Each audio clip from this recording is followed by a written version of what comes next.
నిన్నొక రాణిగా చూడాలని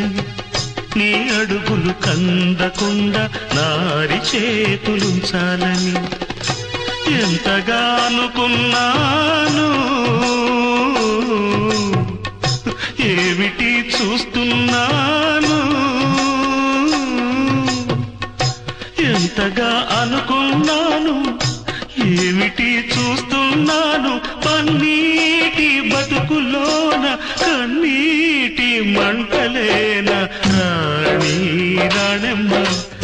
ఆనాటి నవ్వులు ఏవమ్మ నీ వేడుక చూడాలని నీ ముంగిట ఆడాలని ఎన్నెన్ని ఆశలతో ఎగిరెగిరి వచ్చానమ్మా.